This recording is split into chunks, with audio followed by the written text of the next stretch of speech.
Welcome to Sports Geek, the podcast built for sports digital and sports business professionals.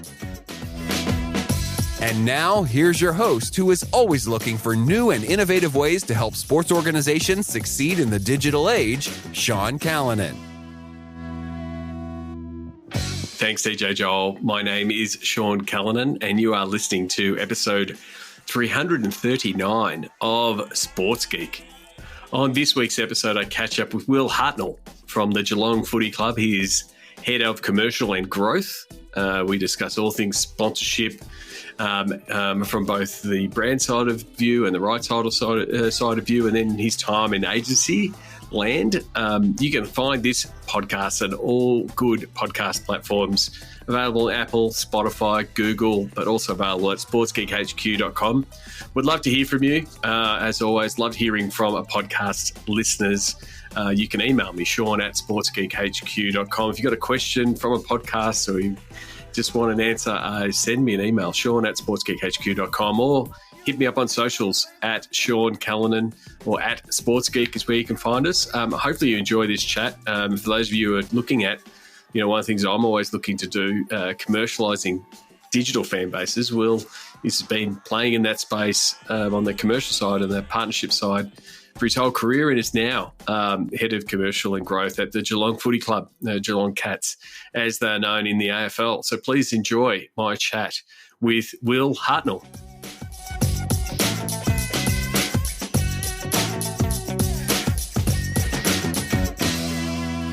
Very happy to welcome Will Hartnell. He is the head of commercial and growth at the Geelong Football Club, known as Geelong Cats in the AFL. Will, welcome to the podcast.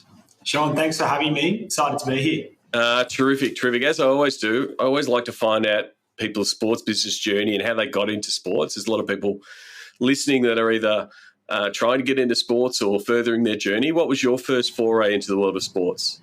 Yeah, clearly had a real interest in sport growing up. Footy, cricket, born and bred in Geelong, down in Point Lonsdale, so big traditional footy market, and played a lot of footy down at the Queenscliff Cooters, so shout out to the Cooters. And then obviously coming up through my journey, was really keen to study sport, and was lucky enough to get into the program at Deakin to study sports management. From there, through a few internships at ESP, as it was then, but now TLA, as well as Prism, as part of WPP.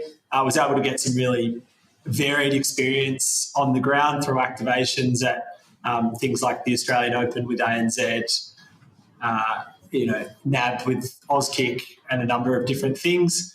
And then I took a year off, went travelling overseas and went to the London Olympics. I was lucky enough to go to London Olympics as a fan, and that really opened my eyes to the scale and depth of a big sporting event and excited me.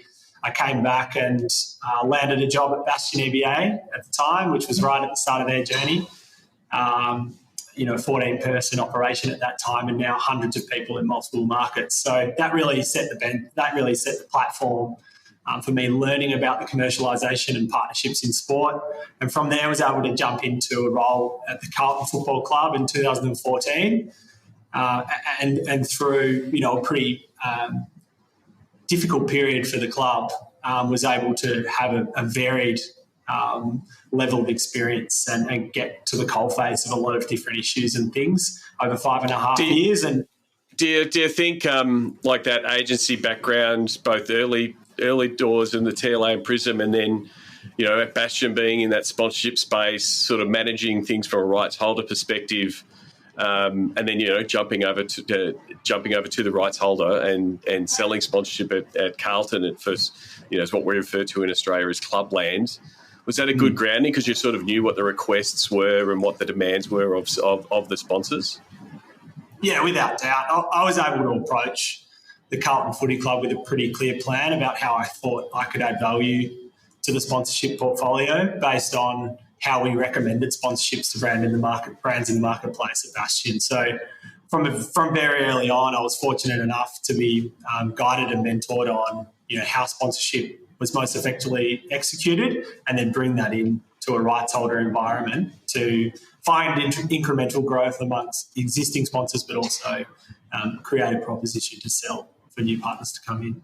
And then from Carlton, you spent some time at KO Sports, but then you went back to agency land at Octagon in a different role and more experienced role because you'd been working for Carlton. What was it like going back into agency land? How had that shifted? And in your time away, being on the rights holder side for 5 years or so. Yeah, I think my time at Carlton came to an end after 5.5 years, and I think I got to the point where I wanted to broaden my horizons in sport and try some different experiences. And I was lucky enough to get the opportunity at KO in its first year. I still remember when we hit 100,000 subscribers. I was doing some work with the AFL and Cricket Australia at the time with KO to integrate within their platforms. And you look at it now, it's over 1 million, subscribers, and Stream Motion as a business has just gone from strength to strength. It was quite a difficult decision to leave KO at that time. It was obviously a really exciting environment. I was working with some fantastic people, but the opportunity came up for me to work on, a global property in standard chartered sponsorship of Liverpool FC at Octagon and still be based in Australia. So that was run out of the Singapore office with Octagon, but the client was based in Melbourne. So I was able to work closely with Caroline Darcy, who at the time was the global head of sponsorship and events here in Melbourne. And then as we went into lockdown, that was all the more important as travel was taken away. But to go back into agency after having been in the rights holder seat, and be able to add that experience and insight to a brand operating with one of the biggest football brands in the world was very beneficial. And it is funny, whether it's the Carlton Football Club or Liverpool Football Club, the scale is different, but all of the same things apply.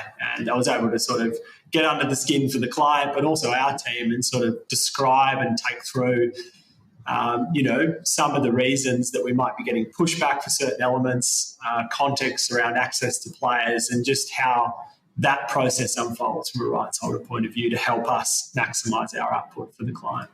So you think that sort of insider's advantage of knowing, you've been on the other side when the sponsor says, "Oh, we want this player to wear this outfit and walk around to this, and say these lines," and you'll know from a club side that one, that's impossible, but you were able to massage and direct them to say, but actually these opportunities over here are ones that the clubs can execute, actually, and sometimes perform better. And sort of get them out of that initial mindset of, biggest player, put our logo as big as we can, which is some of the things that sometimes sponsors do. Yeah, I think there's always a natural tension that exists. That's the role of the agency to sort of stretch the partnership within the rights holder as far as possible. But certainly just being able to add context around and humanising the players, I think it's really easy to look at the players as a commodity, but they are humans with their own interests and their own beliefs. So being able to reach into that and guide, our thinking, our creative thinking and execution on that, but also giving the club and the rights holder a seat at the table earlier. I think collaboration from an earlier position always leads to the best outcomes. And that's, the same in any business sense, is getting stakeholders in for the journey and taking them along. So you've been you joined the Cats in May 2022. You've been over there for over a year. I mean, first of all, joining a team, mid-season, what was that like? Because you're not coming in, during renewals and those kind of things. There's a bit of making sure everything works, and obviously last year the Cats were going quite well. What was it like, joining the team mid-season? I was incredibly grateful for the opportunity. I mean, the Geelong Cats brand in the AFL industry and for me personally was, it was held so high in high regard for me. I was just so fortunate for the opportunity, but also from the outside looking in, it's a very mature commercial program, built around the foundations of sustained success. But some competitive advantage that Geelong have in the market that, to a credit, they'd maximised. So I really wanted to come in, get a good sense of not ripping it apart while we're in the air, and really monitor, what were the immediate opportunities where I could influence, but also support the team through what was, last year from an AFL context, we delivered 2 AFLW seasons as well as a premiership, which is a big bulk of work. So I think my role predominantly last year was getting in, listening, learning and supporting where I could, but also keeping an eye on, low-hanging fruit opportunities as they emerged. One thing I did want to ask you, I mentioned at the top your role is head of commercial and growth. What's the growth remit of the role? Like, where does that fit in? Because, a lot of people will just be, hey, I'm chief commercial officer or I'm head of commercial, but adding and growth, what does that mean for both you and the Cats? Yeah, it's a great question, Sean. I think the focus from an AFL-wide point of view is certainly looking at the traditional commercial streams and maximising those. But I think there's a sense across the industry and on the back of COVID that we need to be exploring non-traditional elements that we can execute to ensure that we maintain and insulate growth outside of on-field and any uncontrollable elements. So the growth piece of my title speaks to those non-traditional elements, both managing the existing ones that we have in place and exploring future opportunities in there. So the commercial elements pick up sponsorship, events, corporate hospitality, pretty traditional streams. And then we talk about growth. It's the non-traditional revenue streams. Well, currently, you're in Cardinia Park, known as GM HBA Stadium. It's under redevelopment. So you're currently playing out of a stadium that is, half developed, and then you can see the stadium being redeveloped. How do you manage the challenges of being in a half-built stadium and a stadium being renovated, but also be selling that longer-term, future opportunities of, when the stadium redevelopment's completed? Yeah, it's incredibly exciting. First and foremost, to go from a 30,000 seat capacity to up to 40,000 is so exciting to have a stadium of that size in our market, but to train and play out of that as well. I think ideally, in an ideal world, we'd be able to maximise and continue the momentum from winning the premiership from a consumer point of view with our membership program. But that said, we are heading towards a record of 80,000 members for this year, up from 72,000 last year. The challenge comes this year with a game like tonight. I look out and they're starting to put the seats in, which is exciting. But Melbourne, who are at the top of their game, the reality is we can only fit 22,000, 23,000 people in here. And there's a lot more that want to come along. So as I mentioned, it's a shame that we haven't been able to maximise the momentum off the back of the premiership, but we're really excited by the opportunity it brings because I think traditionally in Geelong the stadium has been closed to a degree. It's been members and members have got access. Going to 40,000 definitely allows that more casual general admission fan to access the facility and access the Cats to grow us long into the future. For those who don't know internationally, Geelong's, a regional city, 90 minutes if the traffic is good, different if the traffic is not from Melbourne. But how does that, it's a unique property in that it's got a regional centre. How is that from a sales point of view, comparing it to Carlton, that was based in Melbourne and had a Melbourne focus? How is that as a different sales proposition when you're putting it out into markets? You've got that regional focus, but you've still got that national footprint from, like you said, the game on tonight will be shown nationally and have great coverage via traditional media. How do you go about selling that as Geelong as a property? Yeah, it's an incredible advantage. We're able to play on the national stage, as I mentioned. Sustained success means we get those primetime slots, so we do have a national presence. The regional nature of our stadium, and if you look at our portfolio, the top end of our portfolio across our major and elite partners, they're all intrinsically linked to Geelong in one way or another. Yep. Clearly starting with Ford. the factory started here in 1925. Morris Finance, 25 years of operations in Geelong. GMHBA, private health insurer based down here in Geelong. Cotton On, clearly a huge Geelong success story. Deakin University, one of their campuses down here in Warm Ponds and the waterfront. And then Simmons Homes, a great Geelong family as well. So we're incredibly lucky to have that base of support. I think with that base of support, we've been really interested in trying to bring in some more national brands and international brands to the mix, because we feel that even though we own the regional element of football and the Geelong and the Southwest, we think the Geelong Cats does transcend that on a national level as well. So that is an opportunity for us, is to continue talking to the national brands and sort of breaking down the perception that you have to be from Geelong to be involved with Geelong. Yeah, 100 years forward is a remarkable achievement to sort of have that association with the club. Like you said, it's you can't look back in the years and you can't not associate the Ford with the Cats. It's quite unique. You drive around Geelong and the amount of Fords on the road is you can't miss it.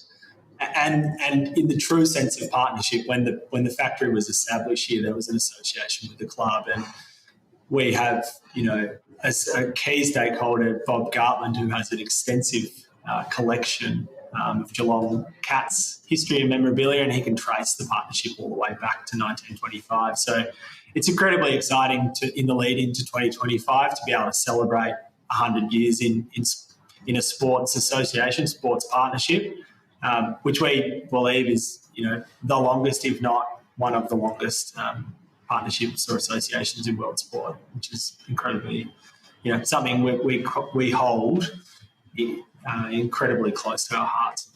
Well, we're talking about there the length of the time with Ford, but you've been in the sponsorship game for a while now. How has the sponsorship business changed in that time? Both from what the sponsors are asking and also what is expected of you as the Cats to deliver.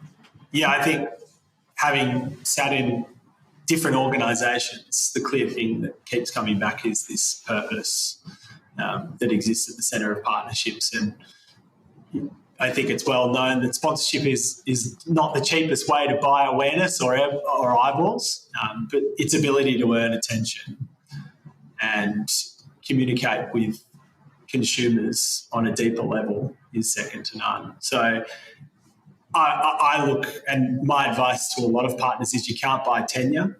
And I think here at the Cats, we have a lot of partners with significant tenure, which puts you at a considerable advantage. So for us, it's constantly evolving and establishing why they associate themselves with the Cats and making sure our audience is clear with that. And I think that's true of sponsorship more broadly. I think as you see an acknowledgement and more work going into CSR-based and ESG-based activity, clearly brands out there are looking to stretch their partnerships further outside of a logo on a uniform or a fence. And I know that's a pretty broad answer.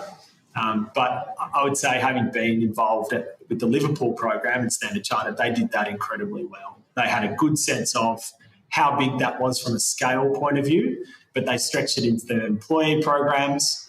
They stretched it from a business and return on investment, but also CSR. And so how do you, what's your advice for sponsorship executives on that piece of tenure, but also helping guide a partner through that journey? Because they might start with the awareness piece and the logo on the jersey or the big splashy TVC, but it's like that has some certain length. But then talking about things like employment programs or a ticketing scheme with their charity partner, how do you start expanding that, I guess, that mindset and the scope of what the partnership is? It's got to be curiosity. Within my team, whether we're selling hospitality or events or we're servicing existing sponsors, it's asking questions And it's really important to be curious. And I think until you ask those questions and lift the bonnet and start pulling it apart, little gold nuggets start to appear. And that sits at the root of understanding how you can influence outside of a sales department or a marketing department, which traditionally controls sponsorship dollars, and start to unlock incremental opportunities across a business and add layers of stickiness, which from a rights holder's point of view reduces the risk of non-renewal, but equally gives clearer sense of the purpose of the partnership across the business. So I truly believe that from both sides of the fence, everyone needs to understand why the two businesses are associated and what they're trying to achieve together. And that's the sort of thing that goes against that initial, hey, I want to sponsor you. Can you just send me the deck of the options? Sponsorship's not an a la carte menu where you're picking things out, because you need to be talking with your partner to say, well, what would work for us, but also what are you trying to do? How do you train up, sponsorship executives and that sort of look to that, oh, here's all the things, and they're sort of just trying to fill out the menu, but really try to dive into what the sponsor wants. Yeah, as I mentioned, I think it's understanding the challenges that they face as a business. We all go into our jobs and there's things that, we're challenged with to achieve. A perfect example, and the Dulux partnership, which we've launched this year, Dulux are the most trusted paid brand in Australia and very well known. So respectfully to us, they don't need to be, plastered all over our uniform or on the fence. But for their point of view, Geelong and Southwest, through consultation with them, we unearthed was a key battleground for them. We have significant influence in that region.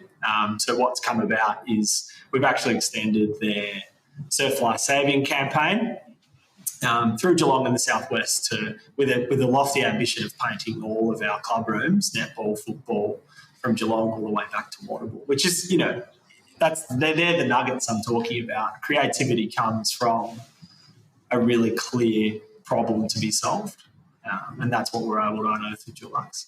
You mentioned before that, working for Octagon, throughout the pandemic, managing a client that was in Melbourne, but based in Europe. Obviously, you're doing a lot of that without travel.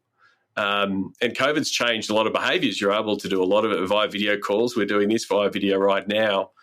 But sponsorships and trying to get those nuggets have traditionally been, meeting up with people, having in real life meetings, having a lunch or meeting up for drinks to unpack the solution or unpack the problem a little bit to find those potential nuggets. How has COVID changed behaviour of you as from a sponsorship executive? How do are you now bounced back to driving up and down the highway if you have to go to Melbourne, or hopping on a plane if you have to go to Sydney? Is the video call still part of the arsenal, but the value of in real life is still there? Completely. And I think to that point, COVID's probably stripped us of a bit of time. When you're not travelling and now meeting in person, you're on a video call, and your day does get swallowed up a lot more by meetings. I think that is a direct outcome of COVID. I think having, combining insights you're able to glean from conversation combined with background information and research you're able to do, extending yourself outside of the traditional sponsorship and marketing channels, and really trying to go around that and understand what are some other business challenges that these people are facing that you can proactively approach them with and maximise the short amount of time that you might have with them. What I would say, though, is having been in an agency and understanding the role of agencies consulting to brands, I've certainly taken an approach personally to engage directly with agencies. They will hold all of those nuggets within their arsenal. So it's really about presenting them with all of the information and being clear on the proposition of what the Geelong Cats are with them. And luckily enough, I was able to go to some agencies and take the Premiership Cup, which got me in the door. But presenting that proposition and making them really clear on what the opportunity is with Geelong, so that when they are in client meetings, they have that in their back pocket and you're front of mind. Terrific. We spoke, you joined last year and the Cats won the premiership, and normally the flow-on effect is, you do see that membership bump as fans, jump on board, and the merchandise department is, under severe strain and pressure as they're selling a lot of premiership merch and everyone wants some memorabilia and the like. But has there been some uplift on the commercial side from from winning? What does winning on the field do for commercial? Yeah, it's an interesting one. And as you mentioned, the consumer, you see direct impact from merchandise, membership, and even from a commercial point of view, our seasonal coteries and hospitality, we saw an early renewal on those. I think sponsorship is quite sophisticated in Australia now, where, if it was a chairman's choice, things used to happen quite quickly, or, that team's going really well, so we'll go and sponsor them. I think there's definitely a lot more rigor and thought that goes into sponsorship. So in terms of the immediate sponsorship outcomes, I have to say being successful compared to struggling on field definitely gets you a seat at the table a lot more easily. But I wouldn't say, the phone was ringing off the hook with people just wanting to sponsor the Cats. It is a longer tail. I think what the premiership and after the grand final did for us was really demonstrate who we are as an organisation. Our guiding principles really came to the fore, with a few things with Joel Selwood on the day, and just how the players conducted themselves and connected with our fans. That was a really true representation of us as a business. So, yes, there were some immediate upswings, but I think there is absolutely a longer lead time due to the sophistication of the sponsorship market in Australia now, around how we can continue to maximise that ongoing. And I think presenting ourselves and our organisation is a big part of that. I mean, you have talked about it before, the idea and the fact that you've got sustained success. One thing I was interested in, and it is sometimes the coming off a really strong on-field, is a lot of the numbers across the board, digitally, consumption, engagement, sentiment will all be completely off the charts, as you'd expect, winning a premiership or a championship. How do you go about, one, reporting and tracking that success of sponsorships to a partner, and then also how do you manage those peaks and valleys? Because when you have a year like you had last year and all the numbers are great, and then if you for Geelong a not successful year is just making the finals, there are other teams that that would love that position, but some of your numbers are down or they've softened a little bit. How do you manage that from a year on year? What are some of the key things that you track and report that type of success back to your partners? Yeah, I think the most interesting insight out of last year was our viewership was down year on year. And we obviously made the prelim in 2021. So, but with that, our sponsorship values were higher. So there was actually quite a compelling story to tell there. I think with the peaks and troughs, and to share a little insight, at my time at Carlton, when our fixture wasn't that great, we were actually paying more for our LED signage than we were earning from QI media value. But that gave an indication of, when the metrics aren't in the right spot, that's where it comes back to the purpose and where the role of the partnership within the organisation being really strong. And I think when there is sustained success, it gives you the opportunity to set that up for when, inevitably equalisation catches up with you. Like the AFL is an equalised competition. Geelong have been incredibly successful and maintaining, a winning record in amongst that, which is a credit to the club. But, no doubt there will be those peaks and troughs, and it is about having that sole purpose, being able to demonstrate that we're delivering against that in terms of ROI or return on objectives ongoing. That insulates you in the best way against those natural peaks and troughs that you confront. And sort of as we just spoke earlier about, your sponsorship offering being tailored and catered bespoke effectively for particular partners for their goals, that reporting mechanism and, dashboards and the like that is normally presented to partners, whether it be across media value or here's the different pieces that you've got. Is there there's no one size fits all for that to say, oh, here's our reporting system, everyone's getting the same report, where, when you might have a CSR focus for one partner or a sales led focus for another partner, how do you make some of those tweaks in that reporting side of the business? Yeah, I think traditionally, from a rights holder point of view, it's been a very templated approach to reporting, and it's been the 60, 70-page document with Nielsen or YouGov data in there, some metrics on the club, and a few other bits and pieces. Having had the experience with Octagon, who do an incredible job on reporting the value across multiple markets for Standard Chartered with Liverpool, it can be a lot more succinct. And I think that comes back to understanding the objectives, being really clear in your measurement and your analysis of those results, and putting the lens across it. That this is going to a management team, this is going to a senior person who's time poor. What information do you need to give them based on them spending their money in the most succinct format? Because I think 60, 70-page documents, we know, sort of go in the bottom drawer or sit in the emails. And sponsorship professionals on the other side might pull 5 or 6 slides out and ask for a bit more. So I think it's consultation in collaboration with the objectives that are set to make that process as efficient as possible. I think we had, as an industry, been very used to the templated response, and what we're trying to shift to here at the Cats is something that's more succinct, that's really usable for our partners based on what they're spending their money on, essentially.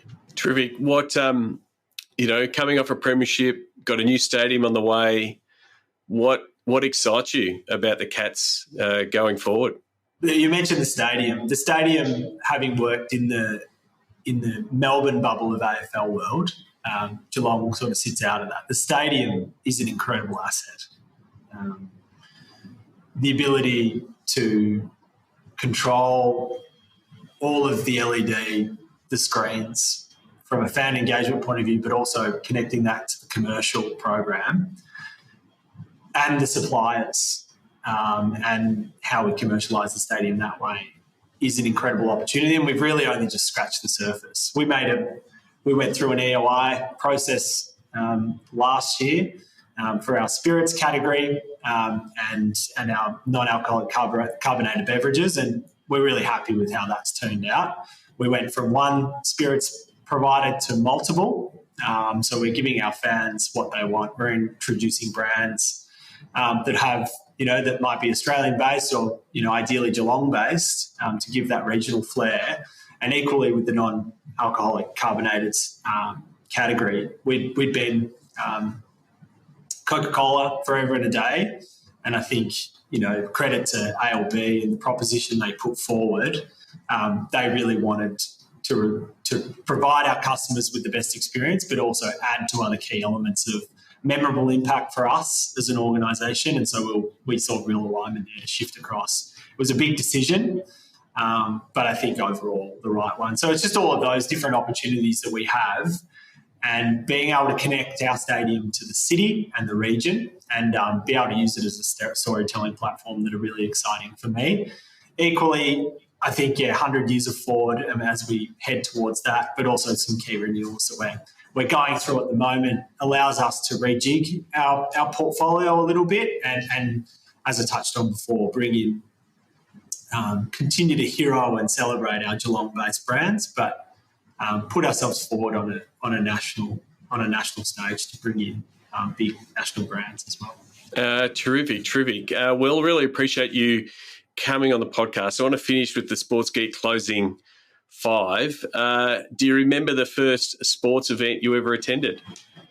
Yeah, funnily enough, as I mentioned, grew up in Point Lonsdale, half an hour away from Geelong, down here on the Bellarine Peninsula, and the football at Kardinia Park, as it was then, Shell Stadium, was a weekly ritual. And I think one of the first games of football I came to was when actually Gary Ablett Senior kicked his 1,000th goal here, and that was, very memorable to me. But in amongst all of that, the opportunity to play grid games of Auskick at halftime and those types of things, fond memories of coming here to Community Park Shell Stadium as it was at the time, now GMHBA Stadium, and now sitting in the seat I sit in and working here every day is pretty special. Terrific. It's a common thread. Recently caught up with Chloe Allsop from Western United, and she also mentioned seeing Gary Ablett Senior as one of her first sporting events. As I said then, known as God in many parts of Australia, and definitely down in Geelong. That's right. So you've been to many sports events in your time. Do you have a favourite food memory or a go-to food when you head to a sports event? I'm pretty straight up and down. I like a hot dog with a bit of tomato sauce and mustard. But I did want to give you just an insight that's quite interesting here at our stadium. And I'll give you a guess here, Sean.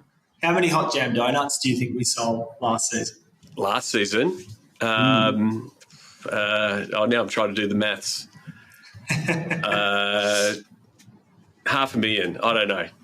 Oh, that's a lot. We sold 68,000, which we thought was maybe quite that's me. That's maybe me saying how much donuts I probably should not have. That's probably more a reflection on me. No, very good. But yeah, it transitions quite quickly from the hot chips to after half time. People want to have a hot jam donut, and they are very popular down here at GMHBA. Yeah, definitely. What's the first app you open in the morning? Spotify. Generally try and go for a run in the morning. I've got 2 young boys, and the morning is the time when I can sort of head off before they wake up and go for a run. So whether it's music or a podcast, I'd say Spotify is the first one that I open. Terrific. Is there someone that you either follow that might be an author or someone on social or potentially a colleague that the podcast listeners should give a follow to, and why? Yeah, I've been incredibly lucky in my journey to have some amazing mentors and people who have guided me through. Someone who's a constant ear for me is Andrew Clark, and he was the managing director of Australia at Octagon when I started, and when I'd been working with him previously through a few different things, and he's quite. He puts out some good content on LinkedIn, which is worth a read, all around, bringing creativity through partnerships and sponsorship. I'm not the most creative person in the world, but he has a different lens and slant on that. So enjoy that. I think more broadly and outside of, industry podcasts such as this, I feel like Fear and Greed is a fantastic podcast to have a listen to for a commercial person in sport. It gives you some of those little clues to what challenges businesses might be confronting. It gives you some good insight that arms you going into conversations. For example, that was the source that I'd heard the Ford Ranger had pipped the Toyota Hilux for the first time in monthly sales, and I was able to shoot out a text to our friends at Ford and congratulate them. So I think Fear and Greed as a podcast to round out in amongst everything else is a fantastic one to listen to. They have some good daily content as well. Yeah. I mean, I do think that understanding, what your sponsors, the business pressures they're under, what they're trying to do, it's absolutely necessary, because then how they're coming to you at the table, on what their ask might be, how it might shift, what their CEO is asking of them, because it's going to flow down to you. So lastly, what social media platform is your MVP? And so you can answer that personally, and then maybe put your commercial hat on, and what platform are sponsors asking around the Cats? I'm, again, pretty basic. I think Instagram at my time of life, it's a good way to catch up and see what everyone's up to in my personal world, but also looking across all the other 18 clubs, 17 clubs, and seeing what content they're putting out to engage with their fans and how they're commercialising that. Also, I love my cooking, so there's plenty of that through there. Not technically a social media platform, but have been using a lot of GPT just as a test and learn.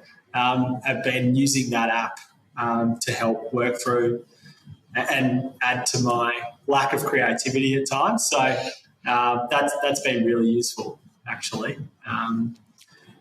So I'll give that a special shout out, even though it's not a social media platform. No, that's terrific. I mean, I'm always interested in how, different people are tackling that AI piece and that whole, role persona kind of thing. What you could do with ChatGPT, whether it's, hey, ChatGPT, you're the sponsorship executive at this business. What are the things that you're expecting from a football club? It doesn't have to be building your sponsorship proposals, but they're really good thought starters and questions. I'll confess, we run our research through this and say, hey, what questions should I ask Will? And it actually comes back with a really good transcript of some of the conversation that we've had today. So it's a really good way to do that. And then the other one is getting some structure in documents. It's well worth testing out. It's not going to replace anybody, but it's how you use it. It's just another tool. Completely. And I think the disclaimer with that, we had a commercial summit with the AFL a couple of weeks ago, and Rob Pickering, the Chief Information Officer, got up and spoke about ChatGPT and mentioned, you need to be incredibly careful with commercially sensitive information you put in there, because due to the nature of the model, it just absorbs that and will spit it out to anyone. He shared a scenario where Samsung had uploaded their designs and then suddenly they were available to the public. So, absolutely a fantastic tool.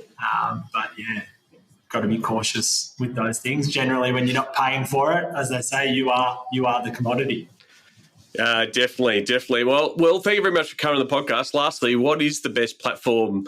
I always ask listeners if they enjoyed the episode to reach out to the guests. What's the best way for people to reach out and say thank you or ask a question? I'm pretty active on LinkedIn. Absolutely. So I would say LinkedIn is probably the best way to reach out. I think I'm really passionate about, as I mentioned before, I got my start through some fantastic mentors and people who just gave me a go when I was young. So I'd encourage, people at the start of their journey or looking for a change to reach out. I'm more than happy to have a chat. I'm really passionate about our industry and having the right people in there who share the passion. So anytime anyone wants to have a chat about where they are or what they want to do next, I'm more than happy to share where I've gone wrong or things that have gone my way at any time. So I encourage people to reach out. Appreciate it. And really do appreciate you taking the time. Thank you very much for coming to the podcast, and all the best for the rest of the season. Thanks, Sean. Thanks for having me. Learn from the Sports Geek Amplify Season 2 cohort. Trajectory, Xtonet, SeatGeek, Sponsor CX, and Stats Perform. For more, go to sportsgeekamplify.com. Thanks again to Will for giving up his time, but also that very generous offer that he put out there for those young upcoming sponsorship sports executives. Even once we turn the mics off, Will was more than willing to say, hey, reach out, want to help the next generation. He got so much from his mentors and the people that helped him along the way. He wants to give back. So if you're a listener and you enjoyed that episode and you want to reach out to Will, please do so. Reach out to him on LinkedIn. Tell him that you listen to the podcast and come with a genuine question. Come with what I find, sometimes I get hit up with, can you help me? And it's really broad. Come with something really specific. Ask Will something specific and try to give something back to him. When you're looking for something, realise that your perspective has some value, and try to make it a two-way conversation. But really appreciate Will making the offer both on the podcast and then after the podcast. Please reach out to him. I will put the post up on LinkedIn. I will have Will's LinkedIn details in the show notes, sportsgeekhq.com/339. And a small reminder, Will was good to remind me that I have Sports Geek Office Hours, where it's a 15-minute chat talking about your sports biz career, what you're trying to do, where you are, where you want to get to, how you might get there, or just answer a few questions. And that's available in Sports Geek Office Hours. You can go to sportsgeekhq.com/office hours. Lock in a time, wherever you are in the world. I've had some really good conversation with a few different people via office hours. Book in a time. I'd love to talk to podcast listeners, and if I could help you in a little way to make that next step, I'd really, really appreciate it. And also, I would love to hear your nominations from for future podcast guests. Have you got a colleague that isn't getting the credit they deserve and is doing some awesome things?